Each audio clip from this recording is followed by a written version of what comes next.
Good morning, everyone. Thank you for coming to our City Commission pre-meeting on Friday, September 24th, 2021 at 8 a.m. Calling this meeting to order. We're going to have two commissioners are going to be absent today. Mr. Aldridge and Ms. Tender. They're not going to be present with us today. Hopefully they'll be able to make it to the commission meeting on Tuesday. So, all right. Let's look over our agenda here. In relation to the proposed millage rate, any questions for that? All right, no questions. We're all good on that. The general fund, enterprise fund for the budget. Any additional questions on that? Great, we're good on that. And also, as we're thinking about questions, although we are free here in open discussion, just please remember to, when you have staff questions, just direct them to city manager, because she may be able to answer them, and she can direct whichever staff member she would like to respond to that question. So instead of us asking staff questions, although the staff is on here in parentheses, let's direct those to city manager, and then she can direct staff for that.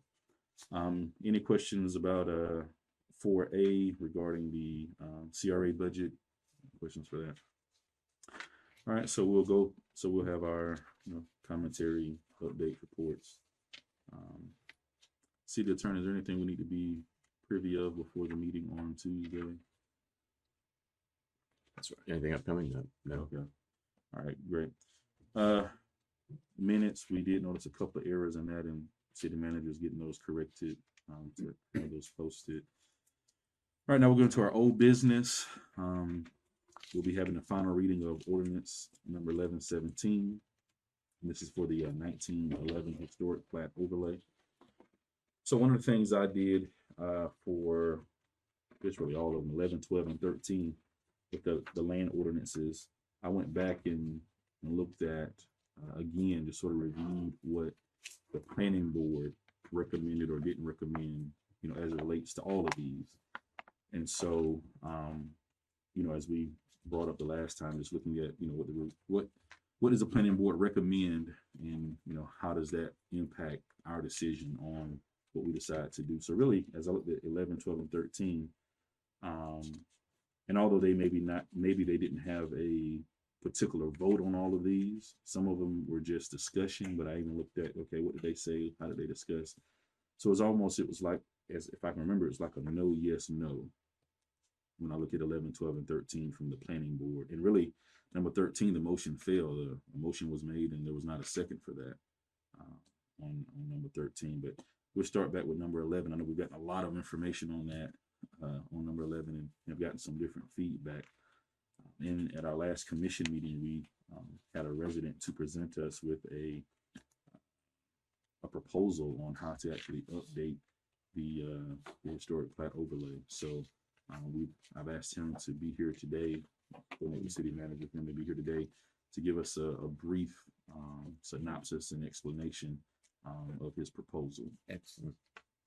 So, yeah, thank you. I don't have a whole lot to say. I've got my emails.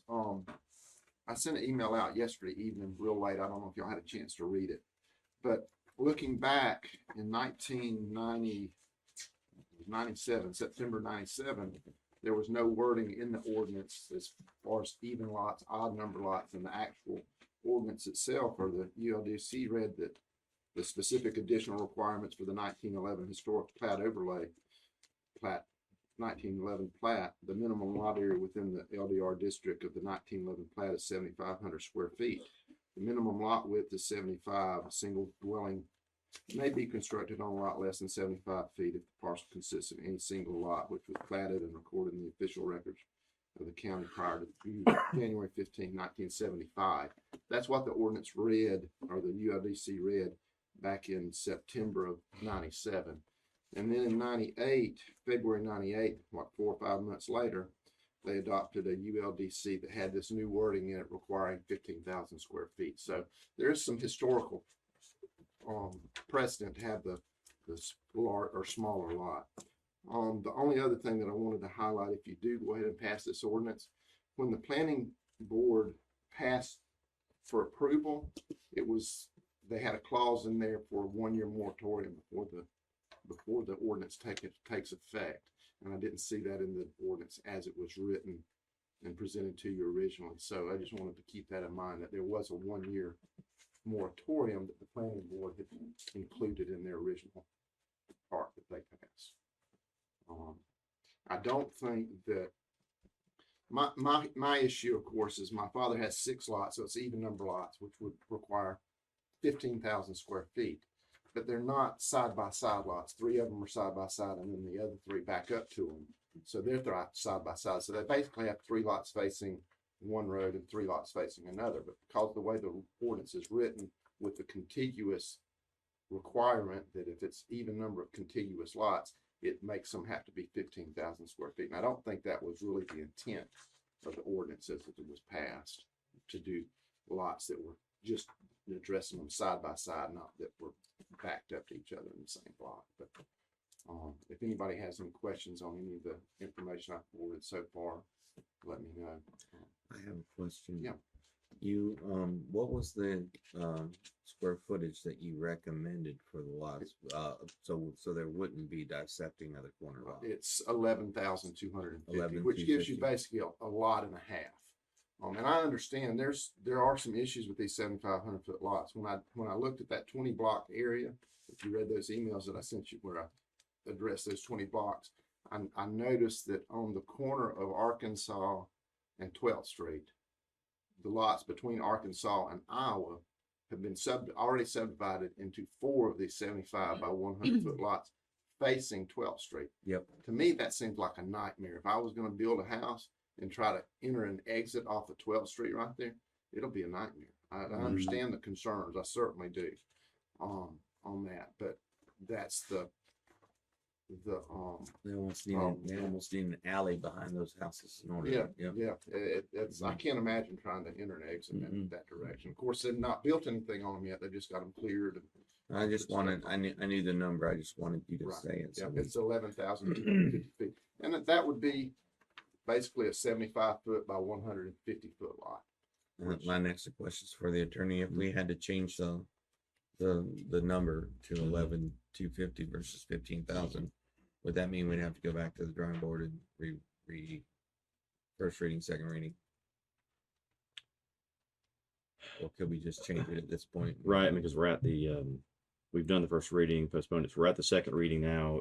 Basically what the law is, if you make a substantial change, you're supposed to re-advertise. So it's a matter of whether you consider, obviously you're not changing the subject. Really, you're just changing the number in the body. So it would, if you look at the title of the ordinance, that wouldn't change. So as far as the actual advertisement goes, I think you're covered there.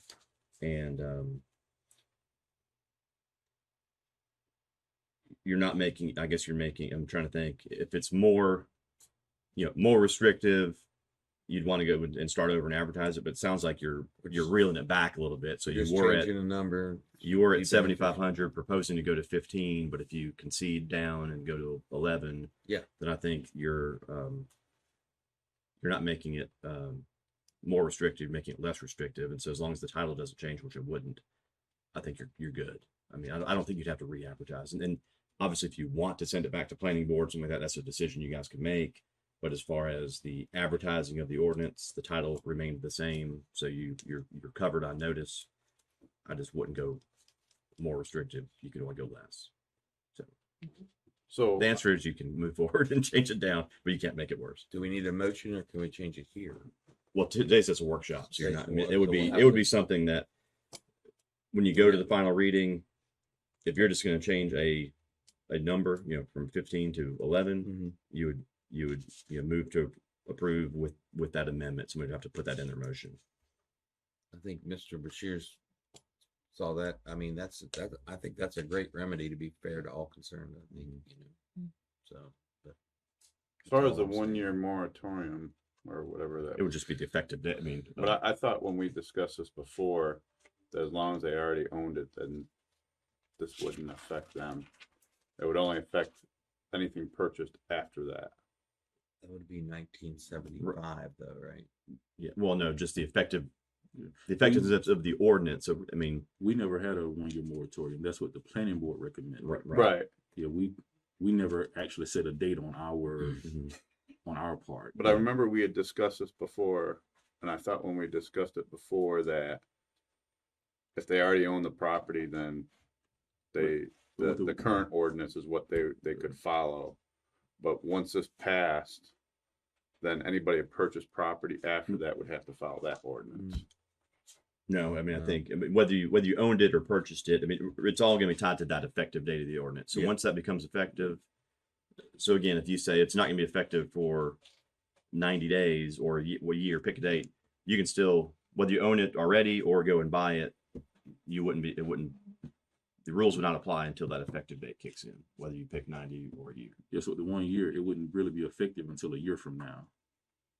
And, Right. So you can go buy property, subdivide it. If you already owned it, you can go subdivide it under the old rules. and so I remember, I think that's what Commissioner Tender was sort of against the 1 year, because that would give basically you a year to go out and Buy. buy up all the Yeah. property. So if you did it 90 days or something, it'd be less of a chance of, or 30 days, whatever, less of a chance for people to, new buyers That's to go out right. there. I correct that. There was something they had to do in between there. They had to fill out some paperwork or something. Apply for your Once lot they split. applied that, then, okay, Yeah, that's it right. was, you know, Yes. they would still process lot split And that takes applications like a under the couple old weeks, rules. Mhm. right? Okay, now I get it. Yeah. That's right. Can I ask a question? For clarification, the ordinance, if you look at table 4.02.01, Mhm. already allows for minimum lot area of 11,250 Mhm. square feet. So I would need some clarification if you're changing this, on what language I need to put in there, because it Mhm. does already allow for that. And I think the question that Mr. John is presenting is more of I guess it really goes to the odd and even lots then. So that's, I'm not sure, that's why I'm saying if, Kevin, if it's something different from what is in the ordinance, Kevin, if you could please let me know how you need that to be changed. Mhm. Thank you. It would be the minimum, right? Minimum allowable. Yeah, minimum lot area. That's what you're in there. So it would change from 15,000 to 11,250. Well, the table already says 11,250. Mhm. That's for odd number lots only. Right. Even number lots require 15,000. Gotcha. That's the difference. That's- That table is where the problem lies. Well, that should- 15 That should read for all lots. Mhm. Can I ask one question? So, as I understand it, then if we own the lots today and we go out tomorrow and subdivide these 6 lots into 3 lot parcels, no matter what the ordinance happens, as long as we do it before the effective date of the ordinance, we're okay with that. Yeah, that's what you're saying. yes. Okay, that solves a lot of my problems. We can manage that. Yeah. And again, I think for us, it was determining when the ordinance would actually be effective. I know we haven't actually had a determination on that. If it will be effective the day it's passed, if it will be effective 90 days out. I know we've thrown around different numbers. Mhm. I just want to get this right. So if we don't necessarily now have to, if we wanted to lay it out fair for everybody, we don't have to change the lot size to 11,250 from 15,000. We just need to say it's effective for all lots, not just even versus odd. The way it is now. Yeah. We're looking at potential. For it to be fair to everybody in this room and everybody upcoming, would it? Mr. Johnny's situation says that. So is it necessary to change the number from 15,000 to 11,250, or is it more necessary to say effective all lots, not even odd? Because his issue is about the even and odd number. I'd like a little. Clarification on Yeah. that. Yeah. Mhm. Well, I think the issue is with even number lots, you've already got that established lot size. The odd is where it kicks in as far as just, as far as dividing something, go from 3, you're going to go from 3 50-foot lots, right? to two 75-foot lots. If you've already got an even number, you got two, then you have 100 feet. That's, you're going to combine, you're not going to be able to, I mean, if you already, so we're, because if it already existed, right, and maybe Amanda could chime in here, I mean, if it's already one of those old existing 50-foot lots, those are still good, right? Yes. if Right. they were- if they That's were why it only covers odds. If you already have an even number, if you already have two, you have 100 feet, but those were 50-foot platted lots, so you can still build, you don't have to do anything. No, you can only do one house though, Uh-huh. because you can only build on a 50-foot, an individual 50-foot lot if it was recorded as an individual, if people only had one. If they had two and they were next to each other, Mhm. you could only build one house on a 100-foot lot. Even though they were originally platted as their old Yes. 50-foot lots. Yeah.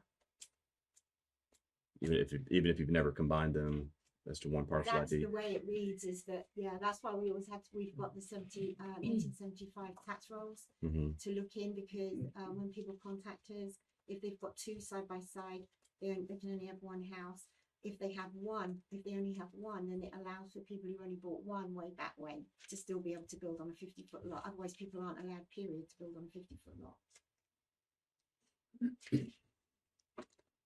So I see what Pat's saying. Well, yeah, because if you had two and they were, whether they combined or not, you're treating them as combined at 100 feet. Yeah. But if you happen to have three, Then you can split them down the middle, then you can go to 75-foot lots. as long as it's deep enough. But if you've got so two, you have to do it can be 100-foot lots. 11 That's right. Yeah. That's not really, I mean, I see what you're saying, but it's Yes. not, doesn't seem fair, you know, That's exactly. just because you happen to have two Mm-hmm. that you left vacant for all these years. Mm-hmm. You know, the table's not really necessary, because the way it's written, if you've got two lots, you've gotta have a 75-foot wide minimum. You can't get two houses on two lots that are side by side. Three, you can split them in half and meet that. But if you had one, you But- could still build on the 50. Right, but the issue That's not fair. becomes when you have four, you can still only build two houses on there, or three houses. When you have, It's two. when they're all side by side, it's when they're end to end that's the problem. When they're front of the lot, the back of them, or the back of the two lots are adjacent to each other, that the ordinance says, no, you can't build these houses except on 15,000 square feet. Does that make sense? No, it makes sense to me. Thank you. We got it. Yeah. Okay. Yeah, yeah. Yeah, it makes sense. I just We're want just trying to make it make sense I just want to for, pinpoint them. where we for need to everybody, fix the yeah. wording, whether it needs to be yeah. the 15,000 square foot, or whether it needs to be the wording in odd even lots. So, just need a little direction,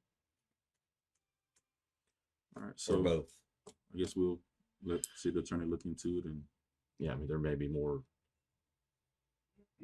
more substantial changes than we're Yeah. thinking. I know it had been mentioned. that Yeah, you see what's going on through my mind right now. It's Yes. just, my dilemma, I'm big on this as far as recommendations from the planning board. Not that I'm not willing to go against something that they say, but it had to be something pretty drastic. And, I'm fine with what we're talking about, but I still think if we do go this direction, that it needs to go back to the planning board with our recommendation and see what their Well, advisement let's is. make the right recommendations first. Correct. And That's what I'm and saying. if we're changing it substantially or not, we can take it back to the planning. I agree. And that gives everybody around more time too. Yeah. I blame you. I just don't like to see two houses on a corner lot, I get it. 24 inches or more higher than the houses around them, I get it. stressing an already stressed infrastructure, I'm just giving you a hard time. I know. Well, and also on this exemption for the original 50-foot lots, even if it does say, and which were assessed as a single lot. So in other words, if you went and combined them, so Amanda can correct me here, but it does say, and which were assessed as a single lot on the, as of 1975. So if you did have two adjacent lots, but you never went and combined them into one parcel ID, you kept it. To me, this wouldn't, you could still build on each one of those because they were never assessed as one. They were assessed separately. I just think I don't know how many of the those are. crux of it is where Pat's going, and I truly understand this. Mhm. So we got to be very clear. Mm-hmm. That's where we get into a lot of our ordinances now, as Amanda's finding, and we're finding they're not clear and concise. And so we really need to go back and read it, look at it, and make sure we're being clear and we're being fair. Yeah. And right now, it's just fuzzy. I think it's fuzzy to everyone. And my recommendation would be for first of all, for us, whatever you decide to do, Kevin, myself, and Amanda to sit down and make sure we captured everything that we think is important. And then either we send it back to the planning board as you suggested, Yeah. and then bring it back to you, because I think right now it's just not Yeah, very I don't think clear. this is something we could fix. And this Just isn't- just changing 15 to 11 is not, I mean, Right. we need to do more than that. So Yeah. I Right. think this is going to be more of a, Yeah. go back to the drawing board a little bit. Okay. Yeah. Depending on what you guys want to do. I mean, I guess the staff would need some direction as far as, what are we trying to We accomplish can't here? officially do that till the meeting, right? Right. Yeah.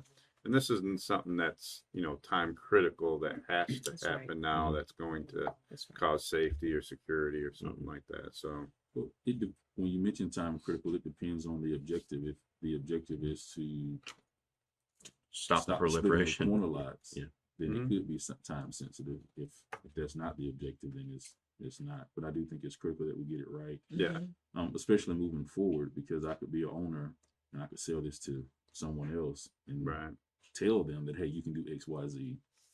And then once they go to the planning department to try to do that, then they realize they can't do it, but now they're stuck with the purchased property. So Right. I do think it's very important that we get it, that we're clear on it. So, all right, so we'll see what we do with it Tuesday. We've talked about maybe tabling it again, and maybe there's some options on Tuesday to push it to staff and get a little more clarity on what we're trying to do there. Yep. And then we'll have some input from Commissioner Aldridge and Commissioner Tender as well. All right, final reading of ordinance number 1118. And that's a proposal for the small scale future land use map amendment for 1220 Ohio Avenue. Any discussion on that? The one by the bank, yeah, I'm good. All right, and then final reading of ordinance 1119. The proposed small scale future land use map amendment for Florida Avenue from mixed use to commercial. And as I mentioned, I think with the planning board, I believe that's the motion that failed. It didn't even get a second. No second. Yeah, it didn't get a Just a second. second. Lots of emails, Yeah, we got, there'll be a lot of residents. Mhm. Good. Yeah. They were at the last meeting, couldn't speak, so. And you do have two emails in front of you from residents as Yeah, well. I had a couple more actually. Mhm. And this is, it's land use. That's a legislative decision. So it's not like a rezoning, which you got to do quasi judicial. The applicant has more rights. This is a policy decision of the board. Right. So if you guys don't think it flows properly, from commercial to mixed use to residential, it's a Right. legislative policy decision. So you guys obviously have more discretion what you want to do. And this doesn't have And you've mixed got- use all and around. you it. didn't- It and you has didn't low have the density support from planning. residential across the street. all right. Any further discussion on that? Thoughts on that? All right. With the new business, agenda item number 14, we'll be looking at the discussion and possible approval to extend Mr. Ingram Pitt's contract for 12 months. Provide building inspection services to the city. Of course, if you had a chance to go through your agenda, Human Resources Director did supply explanation for that while we're looking at trying to extend that. Any further comments you want to add to that, City Manager? No, I think Jennifer did a good job of laying it out. We've had some really good applicants. I think I've talked to most of you. Our problem kind of stops at that licensing board right now. And even if we found one and they came on board, we would still need that building official for that person to work under for a year to go back to the board. So either way it goes, we're kind of stuck there. The licensing board, is that county? No, Is that that's state? the state State. professional State. board. Okay. Mhm. Yeah. So if I'm understanding, let's say if we approve this contract or if we approve to extend this contract for another 12 months, even when we hire someone within the next 90 days, then we will still need to keep that contracted person Mhm, to sort of work along with the new employee. mhm. 'Cause this person, Unless you find somebody that's fully licensed unless we already, but find we don't someone have that's that fully applicant. licensed here in Florida, because a really great people, and we did, of course, have someone here to apply and kind of worked out things, I think, with their employer. But there's some great applicants. They're just out of state, and they want to move here, and they have a plethora of licensing and experience, but it's just getting through this one board. So yes, they would have to work under that person and be supervised until that would be a provisional, is what it would be, license. And I will say Mr. Pitts is doing an outstanding job. I see he's pretty busy. Yeah, cool. All right. Any other questions for number 14? All right. Number 15 is going to be discussing the possible approval to award the legislative road paving project bid phase 2 to Roberts and Roberts. Again, that's in our packet. We were able to get the updates on that. You also would see the how the city staff has trimmed the road projects in order to meet the budget. So I think that's really important, and so thank you, city manager, for keeping us within the budget to do that. So one of my questions would be is how do we plan to pay the 6 other? Do we have a plan to pay the 6 other projects that we've trimmed out of the budget? So when we met and talked about these other projects that were basically left out, if you look at the budget, there's a nice chunk of money that's going to come in through surtax. The courts commission instructed us to sweep that account to pay the loan for that.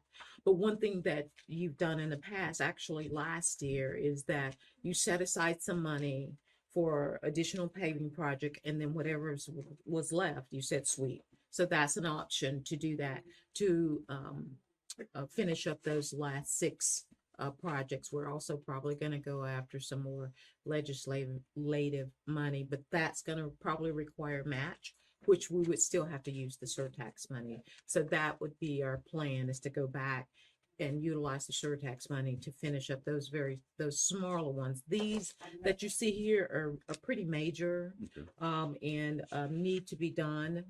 We went backwards and forth, and it took us a while to kind of get to that number, but we think, Bobby, Chris, think these are really our major ones. So we do have some options, and we would look to maybe that surtax money to fill in the rest of them. Bobby.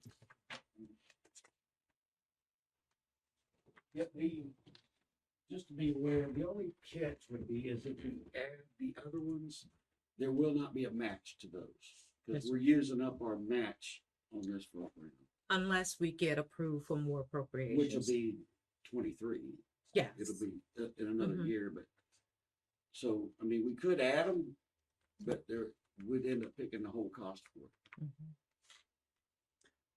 Now with adding those, or once we do the other 6, will we need to rebid those, or will we go back since Yeah. Roberts and Roberts actually won the original bid? Will we just go back and say, okay, hey, this is what it's going to cost us out of the original bid, or we need to go back and rebid those? Well, the 6 first projects bid was again? rejected and thrown out, so we Mhm. rebid it. We could add these as a change order, the ones that we didn't. That I you mean, on the rebid, were these included in the rebid or no? Yes. Yes, Okay. everything Oh, was so included. okay, and we're just going to cut Yeah, the scope down. We just cut the scope. I just wanted you to be aware that the ones we selected, we have a match for. We're picking up half of that Mhm. states. If we add any, We'll pick up the cost. we'll have to pick up the whole cost of those. All right. When do we expect to get that surtax money? When does that come in? That comes in monthly, am I correct? Mhm. Oh, is it Kiki? monthly? Yeah. Mhm. Mhm. I don't know, I have a lot of questions on this. I just don't know where to begin. So I know when we originally bid this, we said, I think we got with the FDOT, they kind of say, this seemed more expensive than it Yes. should be. And looking at this, it almost looks like, and I have no idea for the second part, the second 6, how much those will cost, but it almost looks like we're in the same predicament that we were in before, aren't we? We are, the prices are just outrageous. Yeah. Is Mhm. it because of materials or? Yeah, materials, labor. But now, if you do notice with Roberts and Roberts, if you look back at it, they actually bid lower this time than they did the previous time. Mhm. So they I did notice that. and it was different looking at it because some of the projects were more, but then some of them were less. And then when you got to the bottom line, it was maybe $200,000 to $300,000 less than what they actually bid it the first time for the project. So I think It's basically close to what the lowest bidder was on the first one, wasn't it? Yeah. So, I don't know. I guess what I'm worried about is because this is, from my understanding, that's the first 6 that are being done. We're paying half of that, and there's like a match for that, right? The legislative paving has a, Now we're gonna lose that opportunity if we don't. Okay. I think we have to at least start on the project, but by December 31st of this year. Right, yeah, so if we decide not to do this, we lose that money, the match. And when is there a deadline for that? I'm sure 31st of this year, December 31st. December 31st. we've already had less people to rebid than we actually had in the original bid. I think the original was it 5 companies that bid? 4, I believe, yeah. 4 or 5, and then only 2 bid on it this time. So if we reject and go back and rebid again, it might only just be Yeah, I one know. or none at that point. So I mean, when we do these, do we have to give them all the money up front, or do we give them They like? do pay requests. It's pay request. As they complete it, and it's inspected and approved, then we'll pay for that, like road. Right. section. So I just hate to lose that opportunity, knowing that money's coming in. I didn't know if there's something we could work out, knowing that so much money's coming in per month, knowing that we would have enough money to cover all this and be able to save some money by the other 6 projects. You know what I'm getting at? Yeah, I think Bobby and we all sat down and kind of did a cost analysis of what it would cost for these 6 projects that we're proposing. Mhm. And we're really pretty conservative here. I don't think there are going to be any savings. These additional ones would where, like, again, I would say if we wanted to use the surtax, some of that surtax money to come back and do a change order, you could pick those up as well. But you wouldn't get the match though, You right? would not get the match. And remember that this is in our budget for 2022. This is already in That's our right. budget. The 1.7 is already in, the $1 million and then the 700,000. Okay. Okay. That's all I got. thank you. All right. Number 16, this is the discussion of possible approval of the resolution regarding the statewide opioid litigation settlement plan. The city attorney provided Right. this to us. Yeah, and I think I briefed you on it at the last meeting, but basically there was that big class action. The class action attorneys are recommending, they're trying to get as many cities and counties to join as possible. Right. And they're recommending that we join. I talked to both the chiefs about it. There's a list of authorized things you can use this money on. Yeah, And you're so looking at it's an 18-year settlement. You might get $7,500 then for the first 8 years, and $6,000 for the next 8 years. So, but it's all opiate. The different the drugs that the fire department have on hand, the police department, and for prevention efforts, things like that you can use that money on. Yeah, I saw that in the schedule, and I guess when I looked through it in regards to what you mentioned to us the last time, I think I said on schedule B, page 10, where it would be, I guess, primarily to prevent overdose deaths and other harm reduction. I guess it would sort of be our focus on how to use those funds. Yeah, part could be for prevention. I mean, I think they would probably use it to buy the naloxone, Mm-hmm. the narco or whatever you call it, Narcan. To prevent overdoses or people who are Yeah. actually overdosing, you give You them can give 'em- give them something, and then and I'm sure those things are expensive.